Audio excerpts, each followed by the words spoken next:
This market might seem normal enough, but to ordinary Zimbabweans, it's a godsend. After years of shortages, the fact that there's food here at all is a sign the country's devastated economy is finally moving once again. It's the result of the Unity government's very first decision, scrapping Zimbabwe's worthless currency and instead paying people with money that's actually worth something, the US dollar. Sometime in March we started paying them their January salaries and we paid them $30. This made a huge difference to them. You could see it, that the $30 now gave them an appreciable basket of foodstuffs. Yeah, how often are the people coming out? Brian James is the mayor of Mutare, the country's third largest city. Mutare Council has been struggling to pay its employees and provide basic services such as rubbish collection and road repairs. But volunteers have leapt in to fill the gap. We are digging this wall so that we can put all the rubbish tins and bottles in this. Because too much dirt in this area, so we are cleaning the whole area. The clean-up has been crucial in stopping cholera and other diseases which had been spreading across Zimbabwe. On the surface, Zimbabwe is making a promising new start, but this is still a deeply troubled and divided country.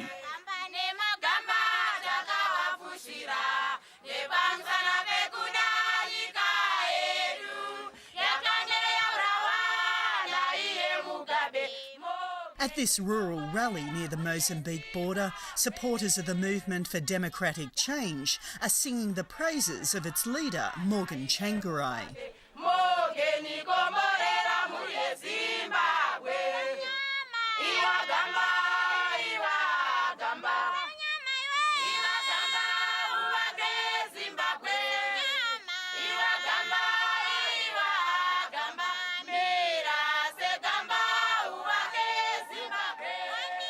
Six months ago, the Movement for Democratic Change, or MDC, entered an uneasy power-sharing arrangement with its longtime foe, Robert Mugabe. Today, MDC politician Giles Mutsekwa is trying to explain who's actually running the country. Saka hapana chinhu chinotaura Mugabe chisina kubvumirana na Tsvangirai necabinet chinofamba muno muZimbabwe. Nothing. Takati tamba tamba. Muswe takabata pano. Just last year, on this very spot, opposition supporters were being tortured by security forces trying to sway the election outcome. Today, in a show of defiance, supporters cooking lunch for the crowd symbolically slay the nation's octogenarian president, Robert Mugabe. But Robert Mugabe is very much alive and kicking. In fact, despite the formation of the Unity government, Mugabe's control over the state remains unbroken. He commands the security forces, the legal system and the media. So the MDC is forced to hold hundreds of rallies like this one. It's because this is our only form of communication which is left open to ourselves. As you are aware, the media is not freed yet. Giles Mutsekwa is now one of Zimbabwe's two Home Affairs ministers. The Unity deal means there are dual ministers in almost all of the key posts. One from the MDC and one from Mugabe's Zanu PF party. While publicly Mutsekwa is keen to talk up the MDC's power, away from the crowd he admits it's a difficult way to run a country. Well, as I said, these are two personalities coming from two political parties with completely two different ideologies. That's the first thing. You now have got to combine these two ideologies for the benefit of the ministry. And that's not an easy task. How difficult is it for you personally to have to swallow your pride to deal with Zanu PF? For the sake of Zimbabweans, I am very prepared to swallow pride to save the Zimbabweans. Is that what it's come down to? That is what it's come down to. The awkward power-sharing arrangement was brokered by African diplomats hoping to end a conflict that had seen hundreds of Mugabe's opponents killed and thousands more injured.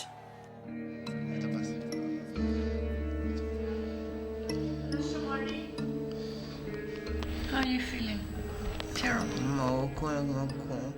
When Dateline visited Zimbabwe last year, we found two MDC supporters who had been attacked by Zanu PF thugs and set on fire. Hey, are you in pain? Neither Kudukwashi Tsumele or his friend were expected to live. Their two colleagues were already dead.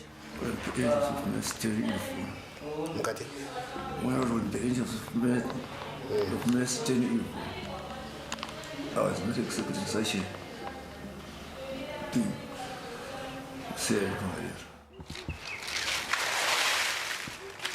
Incredibly, Tsumele survived, but he's scarred for life.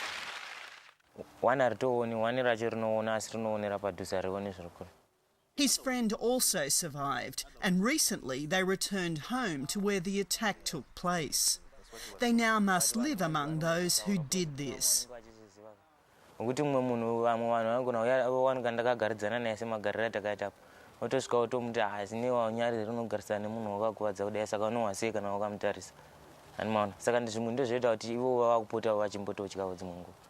Tsumele can forgive his attackers for what happened to him, but not to his friends.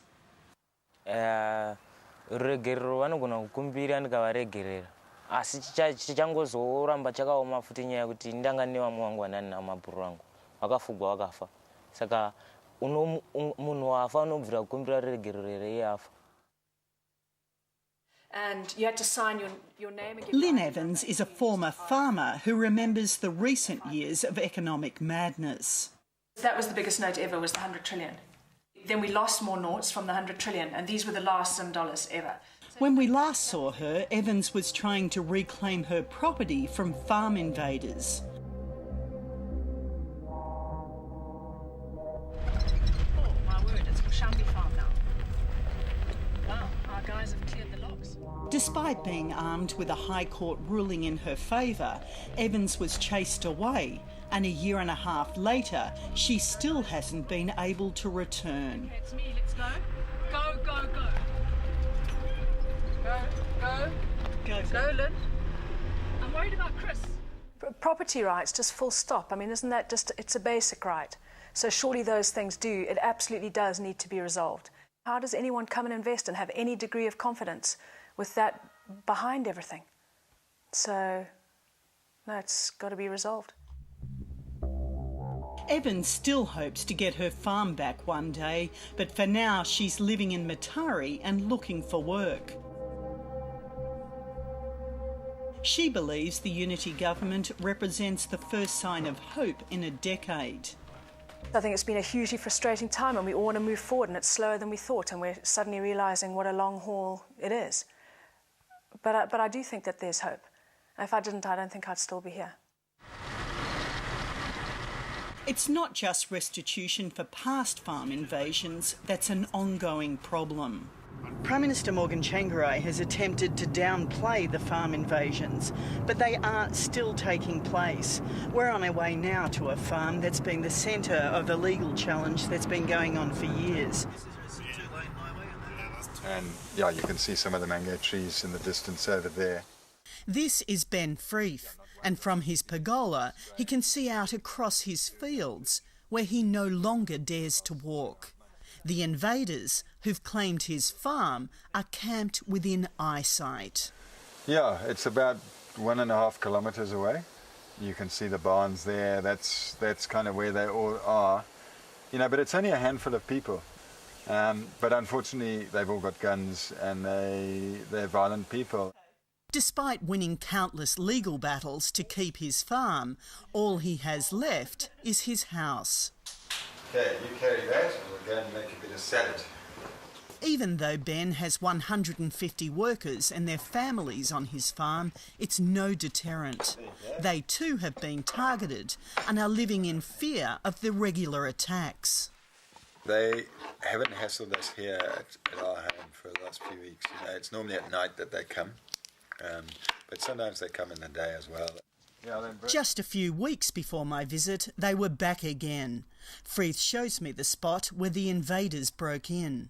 Once they were in the house, various of them went up to the children's room, were taunting them with noises of hyenas. They were threatening to rape my wife. Last year, the invaders almost killed him and his elderly parents-in-law in a horrific attack. So they fractured my skull.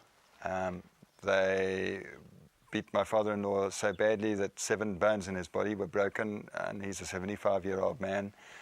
They beat my mother-in-law up really badly. They broke bones in her arm so that she can't actually lift that arm any longer. Ben Frith says that for the sake of his farm workers, he won't be scared off. But he has deep concerns about the unity government, and like many, he was unimpressed by Morgan Tsvangirai's recent world tour. In his meetings with leaders such as British Prime Minister Gordon Brown, Tsvangirai stands accused of downplaying the situation in Zimbabwe to try to attract foreign funds. So I want to assure you that we are on the process of an irreversible process towards consolidating the democratic values. I am conscious. Jesus said, the truth will set you free. And at the moment, Morgan Tsvangirai does not seem to be able or willing to actually face the truth and then deal with it. You're very disappointed in him? Absolutely. You know, I think everyone is very disappointed at this stage. I mean, all our workers are incredibly disappointed because they are doing nothing to bring the rule of law back into this country at this time. I honestly believe that the Prime Minister is doing his best under very, very difficult circumstances to avoid chaos and to avoid a total Somalia-type situation taking place in Zimbabwe. Roy Bennett is an MDC politician who's well aware of the problems Morgan Tsvangirai faces in trying to govern. Bennett himself is facing dubious terrorism charges. This morning he's meeting his party colleague, Mayor Brian James, ahead of yet another court appearance.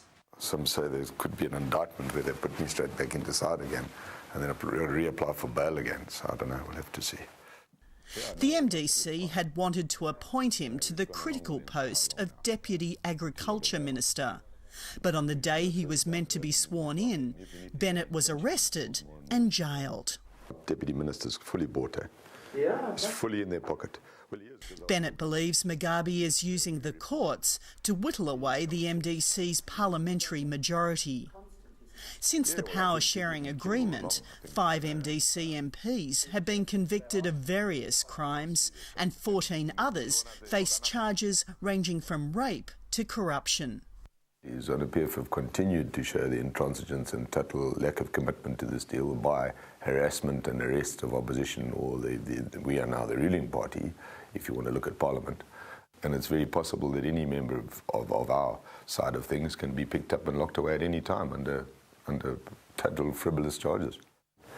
With frustration growing, some MDC members are starting to question whether the unity government is still worth pursuing. You know, we've gone along with them for how long now? And to what avail? We've no further down the road than when we started. And if anything, they're entrenching themselves more and more. You know? Bennett will soon find out whether he's going to be sent back to jail. It's a gruesome prospect. After his initial arrest, Bennett was detained for more than a month and forced to share a cell with the bodies of 5 dead men who were left uncollected for days.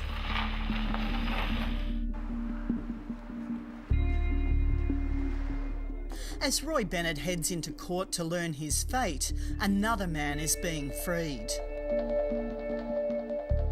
My Mike Hitchman does not belong to any political party, but 3.5 years ago this former policeman was arrested and accused of plotting to kill Robert Mugabe.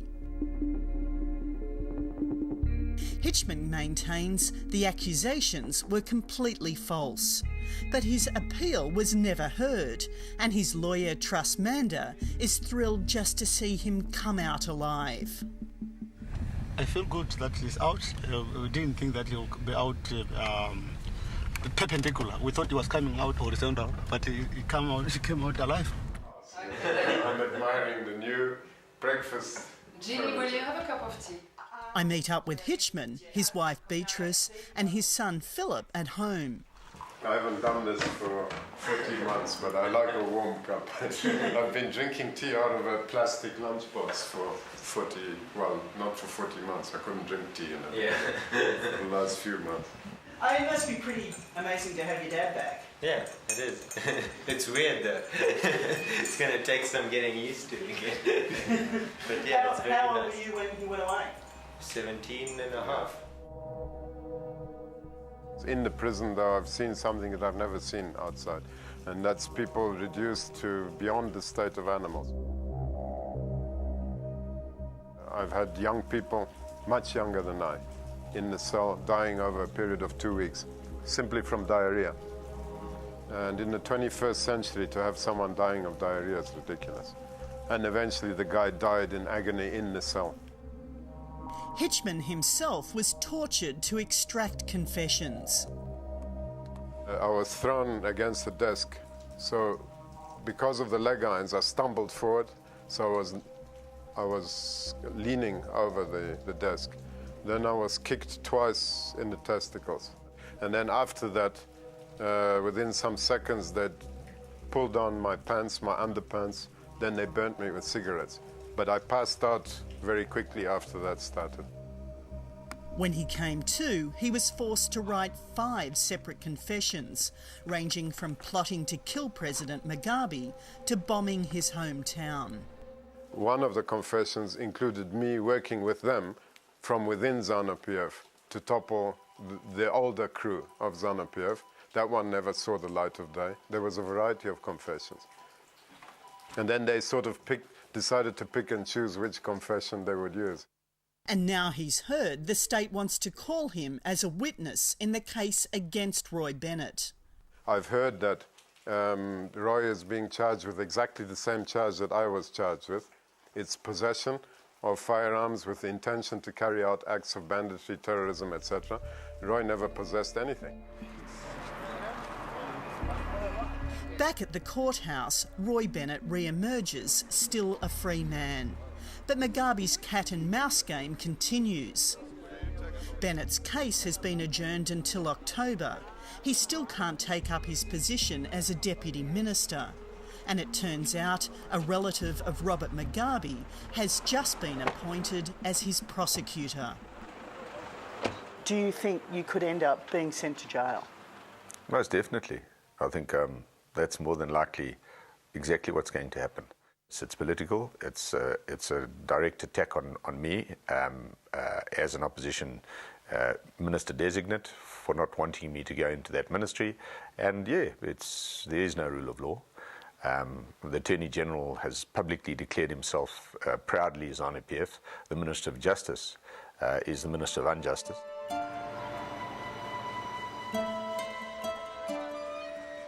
All over the country, people are still feeling the after effects of the years of terror imposed by Mugabe. Nyanga iripo ndeuti isu tiri ma-MDC, but MDC ndo yatairorwa yaitoda kuuraya tese nemudzimai zvese nevanhu. Betty and Lovemore Shori are tending the grave of their son Timothy. The 26-year-old dared to support Morgan Tsvangirai, and last year a small group of Zanu PF thugs came to their house in the middle of the night and attacked them.